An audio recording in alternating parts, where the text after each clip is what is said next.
She was walking alone on Admiralty Way in Lekki at 4:52 on a Tuesday afternoon, in the kind of rain that turns the gutters into rivers and comes sideways off the lagoon with nothing to stop it. And she was 8 months pregnant and carrying a cardboard box of her own things pressed flat against her chest. The box had her grade books in it, and a framed photograph of her mother, and a blue notebook she taught from, and a small ceramic mug with a broken handle she had kept on her desk for 3 years because she liked the way it held the morning tea. The cardboard was already losing its shape against her body. Her black flats were soaked through. She had been walking for 11 minutes since the school gate closed behind her, and not one driver had stopped. And she had 26 more minutes of this road before the junction, and she had not eaten since a half portion of rice at 12:30. Behind her, somewhere back in the gray distance of the storm, a figure was running in her direction. She heard the footsteps slapping against the wet tarmac and did not turn around. What the figure carried in his school bag and what it would cause his father to do were things that at that moment she could not have known. But the school that had just sent her into this storm could not have known either, and that was the difference that would matter. Her name was Nkechi Okafor, and she was 31 years old, and she weighed 71 kilograms in the 8th month of her first pregnancy, which was 8 kilograms more than her body had ever weighed in her life, and which made the walk from the school gate to the junction longer than it had any right to be.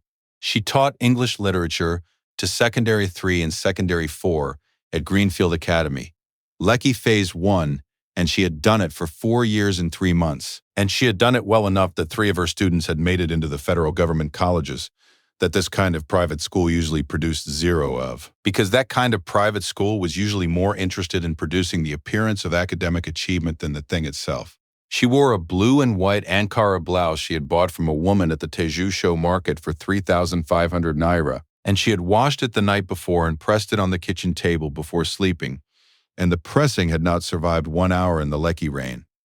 But the point was that she had pressed it. She had cracked knuckles from 3 years of standing at a chalkboard in a classroom that ran too cold in the dry season and too hot in the wet, and she smelled faintly of chalk dust and the shea butter she put on her wrists in the morning, and she had not once in 4 years and 3 months been more than 3 minutes late to a class. She had a blue notebook, not the one in the cardboard box. She had several of the same kind, soft-covered, ruled, from the same stationery shop on Awolowo Road, where she bought them by the 6-pack every September. But this particular blue notebook was her teaching notebook, and it had a page for each student, and on each page she wrote 2 things: a date from that term, when the student had done something she wanted to remember, and 1 sentence about what she believed about them. She had started the practice after her own literature teacher in secondary school, a woman named Mrs. Nwosu, had written a sentence about Nkechi in her end-of-year report that she had kept folded in her wallet for 9 years afterward. She could still recite it, word by word. She believed that if a teacher never wrote a true thing about a student and kept it somewhere, then a student might go their whole school life without anyone having looked closely enough to know what was there. There was a boy named Tobina in Secondary 3, 13 years old, small for his age, kept his blazer buttoned even on the hottest days, as though he had made a decision about the kind of person he was going to be, and the blazer was part of it. He had been nearly expelled twice, once for a fight he had not started, and once for an accusation of cheating on a mathematics paper that Nkechi had asked to review herself. And when she reviewed it, she had found that the boy had not cheated, but had rather solved the problem using a method the mathematics teacher had never seen, and had therefore marked as fraudulent. Both times Nkechi had gone to the headmistress's office and sat in the chair and not left until the thing had been looked at properly. Tobina had never thanked her for it. He came to class the next day both times, as though nothing had happened, blazer buttoned, and opened his exercise book to the correct page. She had written about him in the blue notebook on the 7th of February of that year. He carries more than he shows. Do not let this school give up on him before he finds out what he is. She had left that notebook in her desk drawer when they told her to clear her things and leave, because she had been given 14 minutes and she had used 13 of them to hand-deliver the keys to the store cupboard to the deputy and to hand-deliver the class list to the English department head so that whoever came next would not be walking into chaos. And she had been 14 minutes from the gate before she remembered the notebook and decided there was no way back. The staff meeting had been called at 4:12 p.m. on 25 minutes' notice. which meant Nkechi had been at the whiteboard when the office runner came to her classroom door and told her she was needed immediately. She had asked the class to read to the end of chapter 11, and she had walked down the corridor in her flat-soled shoes, and she had entered the staff room and found the 9 other teachers already arranged in the plastic chairs, and Mrs. Blessing Achaby standing at the head of the room. Mrs. Achaby was the proprietress and headmistress, 54 years old, who wore a gold wristwatch that caught the fluorescent light when she raised her arm to point at something, and she had raised it now. She used the phrase professional restructuring 3 times. She used the phrase liability review twice. She used the phrase medical incapacitation once, and the word incapacitation covered a great deal of ground in this sentence, and all of it pointed at Nkechi. She did not shout. She spoke in the precise, clipped tone of a woman who has rehearsed a thing until all the cruelty has been smoothed into procedure. The gist of it was that Nkechi's position was being made redundant immediately, that the school could not carry the cost and the disruption of a staff member who would be on medical leave within 6 weeks, and that she should clear her desk and return her keys before leaving the premises today. In front of 9 people who had eaten the jollof rice she brought to every staff party, and laughed at the stories she told, and borrowed her correction pen when they ran out. Not one of them spoke. There was a man named Mr. Colati, senior teacher, 18 years at Greenfield Academy, who had once told Nkechi over tea that she was the best English teacher the school had had since he came, and who knew the contract well enough to know that what Mrs. Achaby was doing was not strictly legal. He looked at his phone. He did not look up until the room had resettled. The teacher next to him, a woman Nkechi had once sat with in the hospital waiting room for 2 hours, when she had no one else, looked at the wall to her left. The security man at the gate folded his arms and watched the road when Nkechi came through it with her cardboard box. The gate clicked shut behind her, and the rain hit her in the face, and she pressed the box flat against her body and started walking. She had 4% battery on her phone. She called her husband on the 3rd attempt. The first 2 calls dropped, and he answered on the 2nd ring, and she told him what had happened in 1 sentence, and he said he was coming. And then the line went. She did not know if he had heard the full address. She tried to flag a Kiki Napep at the corner of Admiralty Way and Legali Irinde, and the driver slowed, looked at the box, looked at her stomach, and looked at the road ahead and accelerated. She did not say anything. She walked. The rain came in sheets off the lagoon, the kind that rolls in low and heavy over Lekki Phase 1 in the middle of the wet season and takes the sky down with it until the road ahead is a gray wall. The kind that soaked through fabric in 30 seconds flat and darkened cotton to the color of wet stone, that drummed on car roofs so loud you could not hear the radio or the person in the next seat, that turned the low parts of Admiralty Way into ankle-deep brown water, that moved purposefully toward the drains and found the gap between your sole and your upper, and settled there cold and gritty. Within 2 steps, the gutters that lined the road were already full. A styrofoam food container moved past her in the current at the speed of a walking child. The sky above the lagoon was the specific dark gray of old iron, and the single palm tree at the entrance of the compound she was passing had its fronds bent horizontal, all pointing inland, as though they too had been told to leave. She stepped through the water. She had been having contractions since that morning, not the practice kind she was used to, softer ones.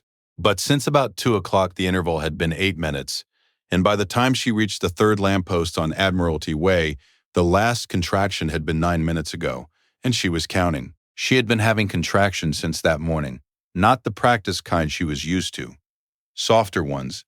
But since about 2 o'clock the interval had been 8 minutes, and by the time she reached the 3rd lamppost on Admiralty Way, the last contraction had been 9 minutes ago, and she was counting. A young girl selling sachet water from a tray on her head stepped off the curb and walked silently beside Nkechi for half a block, holding the edge of her tray over the teacher's head at arm's length, angling it against the rain. She did not speak. When Nkechi turned to thank her, the girl had already stepped back onto the curb and lifted the tray back to her head, and stood there in the rain that she had not bothered shielding herself from. Nkechi kept walking. The footsteps behind her on the wet tarmac were louder now. She heard them and did not turn. A car came up beside her slowly. She turned then, thinking taxi. The window came down. It was Mr. Colati in his gray Honda, wipers going. He said he was going the opposite direction and could not take her, but he had an umbrella in the back. He reached it through the window. She took it. He said he was sorry this had happened. He said it was not right. He drove away, and she stood there with a borrowed umbrella in one hand and a dissolving cardboard box in the other. And the umbrella was a collapsible one with a broken fourth rib, and it covered her head but not her shoulders, and the rain came in anyway. 8 minutes had become 9. The contraction came sharp enough that she stopped walking and pressed one hand flat against the wall of the compound beside her and breathed, in through the nose, out through the mouth, the way the antenatal nurse at Reddington Hospital had taught her on the 14th of last month, and she counted to 12, and it passed. But it had not been soft. If this story has reached inside your chest already, subscribe now before you lose it, because what Tobena does next is something the school's proprietress was never supposed to see. He came out of the gray behind her at a half-run, blazer buttoned against the rain, his school bag bouncing, and he slowed when he reached her and stood beside her and did not speak. He was 13 years old and drenched from his collar to his shoes, and he had run the length of Admiralty Way in the worst rain of the month without stopping. She told him to go back. He shook his head once and said nothing. She told him his father would be worried. He said, "I called him from the office phone. He is coming." She said that was not necessary and that he should not have done it. He looked at the road ahead of them and said, "She was reading a chapter out loud last Thursday and she stopped because she was having a contraction, and she kept going. Nobody else noticed. I noticed." He held out his hands for the cardboard box. She did not give it to him. He looked at her once, then took it from her arms anyway, gently, the way a person takes something from someone who is refusing to ask for help, and he settled it against his own chest, and they walked together in the rain without speaking. After 2 minutes, he reached into his school bag with his free hand and took out the blue notebook.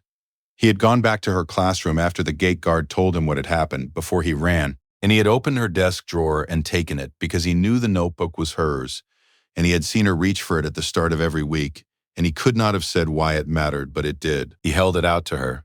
She took it. The rain had already reached the cover. She held it against the side of her body under the broken umbrella, and without meaning to, she looked down at it, and it had fallen open to a page near the middle. She looked at the page and then looked away quickly.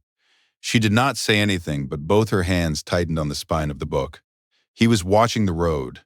He did not look at her. He had seen what was written on that page because he had seen what was written there many times. He had opened that desk drawer on a Tuesday afternoon 6 weeks ago, looking for the correction fluid, and seen the notebook open to his own name. And he had read the one sentence under it before he put the lid back on the correction fluid and closed the drawer and gone back to his seat and sat there for the rest of the period not hearing anything.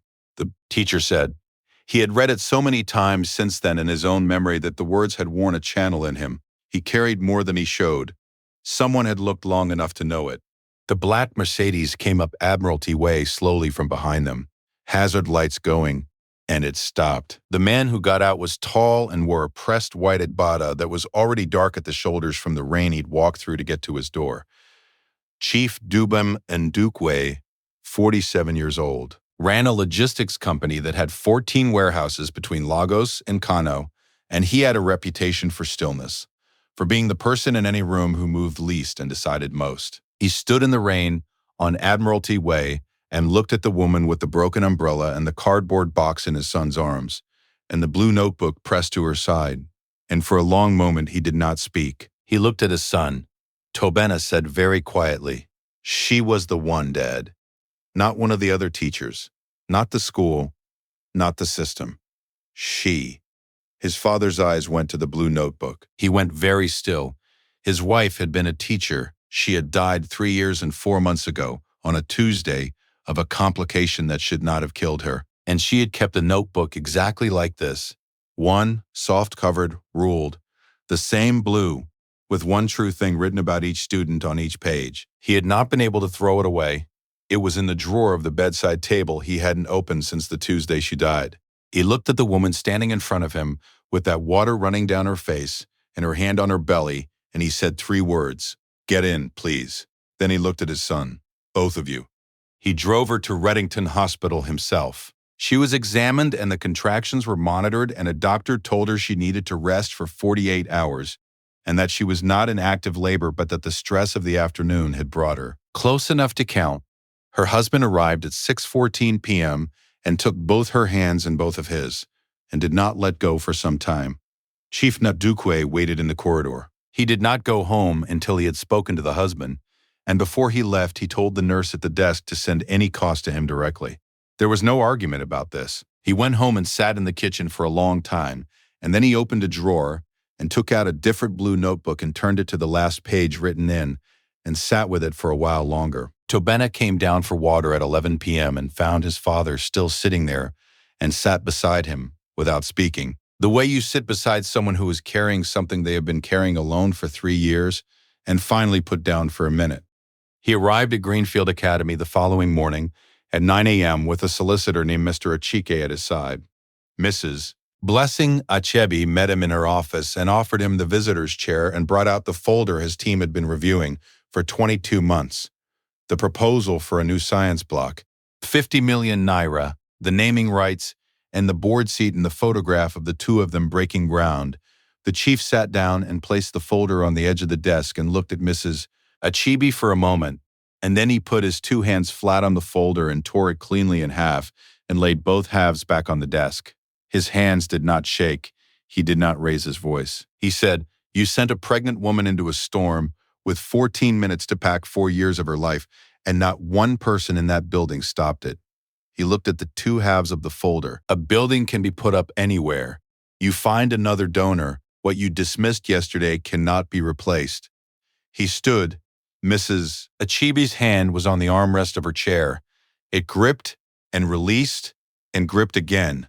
The solicitor left a single document on the desk, a letter to the Lagos State Ministry of Education, copied to Greenfield Academy's own governing board, detailing the manner of the dismissal, the contractual irregularities, and a formal request for investigation. The chief walked out, and in the corridor, Mr. Kolade was standing with a register under his arm, on his way to his first class.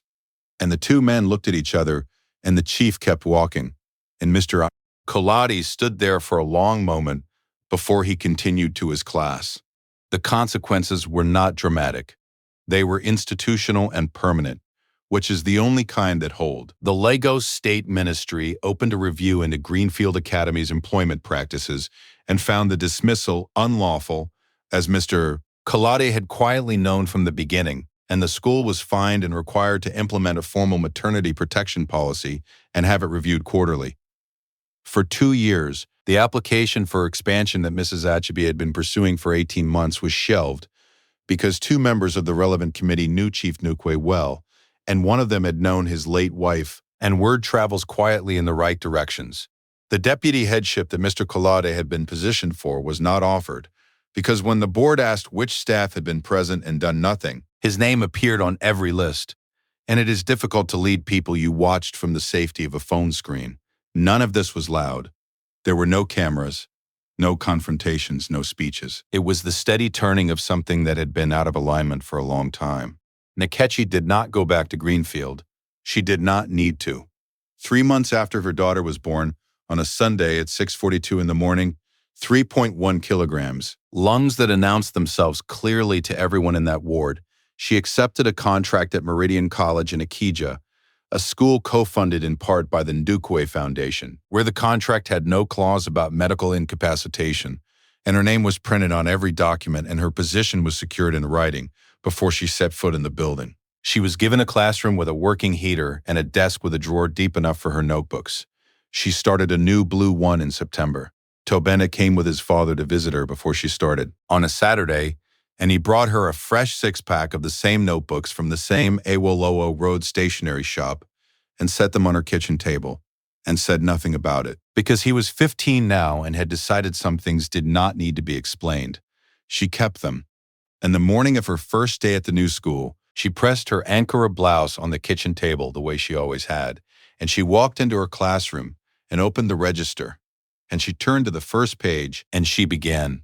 Mrs. Achebe thought she had dismissed a problem. She thought she had run a clean line through a spreadsheet, replaced a liability with a policy, and moved on to the next item. She did not understand that what she had sent out into that storm was the reason one of her most important students still came to school. She did not understand that the thing you dismiss on a Tuesday afternoon often holds together the entire quiet structure of something you have been building for years, and you will not know what it held until you have watched it walk down Admiralty Way in the rain and lost it. You can close a gate on someone, you can take their key and give it to a man in a uniform and decide that you have settled the matter. But the student who was watching from the window, the one you never thought to count, is already running. You cannot calculate where that runs to, or who it reaches, or what that person carries in a drawer they haven't opened in 3 years. The people who think they are handing someone an ending are very often, without knowing it, handing them the first clear road out. And the storm that was supposed to break Mikechi Okafor was, in the end, just rain, cold, and heavy and something to walk through. She had a notebook, she had a student, and somewhere behind her in the gray, somebody was running to catch up. If you were in that staff room, and you knew what Mr. Kolade knew, and you saw what was happening, would you speak or would you look at your phone? And if you looked at your phone and you had to live with it afterward, what would it cost you? Leave your answer in the comments. I really want to read it. And if you believe that the students watching are always counting more than we think, subscribe. This channel is for stories about quiet strength, the ones the world overlooks, and the debts that find their way back. I'll see you in the next one.